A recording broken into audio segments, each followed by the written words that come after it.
প্রধানমন্ত্রী হওয়ার পর প্রথমবার চট্টগ্রাম সফরে তারেক রহমান বাঁশখালীর জনসভার পর অংশ নেবেন হাটহাজারীর জনসভায়। সমাবেশস্থলে আসছেন বিএনপির নেতাকর্মীরা। হাটহাজারী থেকে সবশেষ খবর জানাতে যুক্ত হচ্ছেন সহকর্মী শোয়েব রহমান। শোয়েব, জানাবেন কখন সমাবেশে উপস্থিত হবেন প্রধানমন্ত্রী এবং নেতাকর্মীদের উচ্ছ্বাস কেমন দেখছেন? সাকিব, যে পূর্ব নির্ধারিত সময় সেই সময় অনুযায়ী বিকেল ৫টায় এই হাটহাজারী কলেজ মাঠে প্রধানমন্ত্রী তারেক রহমান তিনি যেই বন্যায় ক্ষতিগ্রস্ত ৩০টি পরিবার এবং অসহায় পরিবারগুলোর মাঝে গৃহ হস্তান্তর কার্যক্রম, সেই কার্যক্রমে তিনি অংশ নেবেন।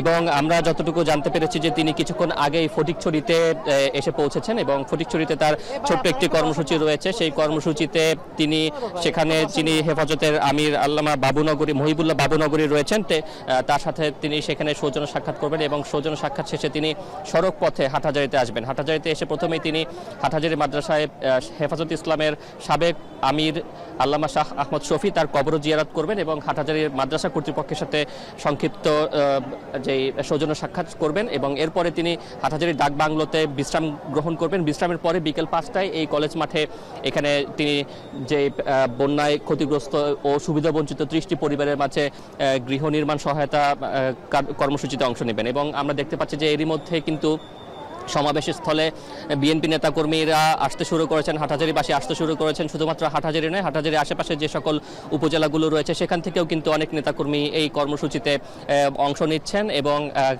বেলা ৩টা থেকে সমাবেশের স্থলে প্রবেশের জন্য উন্মুক্ত করে দেওয়া হয় এবং এরপর থেকে আমরা দেখতে পাচ্ছি যে প্রতিজনকেই কিন্তু তল্লাশি করে এই সমাবেশ স্থলে প্রবেশের সুযোগ করে দিচ্ছে আইনশৃঙ্খলা বাহিনী।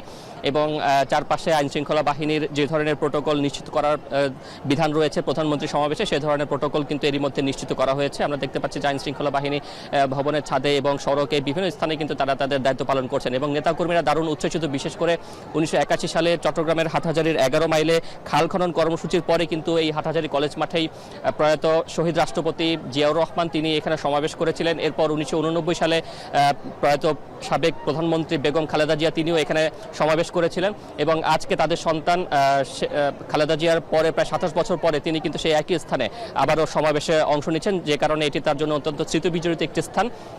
এবং এই সমাবেশকে ঘিরে হাটহাজারীবাসীর মধ্যে বাড়তি উচ্ছ্বাস উদ্দীপনা কাজ করছে, বিশেষ করে যেহেতু এই হাটহাজারীতে তাদের নানান প্রত্যাশা রয়েছে, এখানকার অনেক অসুবিধা বা সমস্যা রয়েছে, সেই সমস্যাগুলো সম্পর্কে প্রধানমন্ত্রী কী ধরনের দিক নির্দেশনা দেন সেটি তারা প্রত্যাশা করছেন শোনার জন্য। এবং একই সাথে হাটহাজারী কিংবা উত্তর চট্টগ্রাম ঘিরে সরকারের কী কর্মপরিকল্পনা সেটিও কিন্তু তারা গভীর আগ্রহে শোনার জন্য অপেক্ষা করছেন।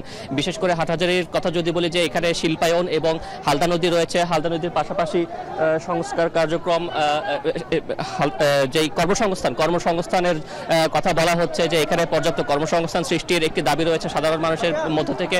এর পাশাপাশি ফটিকছড়িতে কিন্তু বিপুল প্রাকৃতিক গ্যাস রয়েছে, সেখানেও কৃষির ব্যাপক সম্ভাবনা রয়েছে। সেগুলো নিয়ে প্রধানমন্ত্রী কী ধরনের দিক নির্দেশনা দেন বা কী ধরনের মন্তব্য দেন বা সরকারের এই অঞ্চল ঘিরে কী পরিকল্পনা, সেই পরিকল্পনাগুলো শোনার জন্য কিন্তু অধীর আগ্রহে বিএনপি নেতাকর্মী সহ এখানকার যারা স্থানীয় বাসিন্দারা রয়েছেন তারা কিন্তু অধীর আগ্রহে অপেক্ষা করছেন। এবং তাকে সংবর্ধনা জানাতে সড়কের দুই পাশে কিন্তু এই মধ্যে মানব প্রাচীর তৈরি করা হয়েছে, ব্যানার ফেস্টুন সহ তারা অপেক্ষা করছেন প্রধানমন্ত্রী আসতে তাকে সেখানে স্বাগত জানাবেন এবং এরপর এখান থেকে তিনি সড়ক পথের নগরের উদ্দেশ্যে রওনা হবেন। সেখানেও কিন্তু পুরো সড়ক জুড়েই তাকে অভ্যর্থনা জানানোর জন্য বিএনপি এবং অঙ্গ সংগঠনের পক্ষ থেকে সব ধরনের প্রস্তুতি সম্পন্ন করা হয়েছে বলে আমরা জানতে পেরেছি।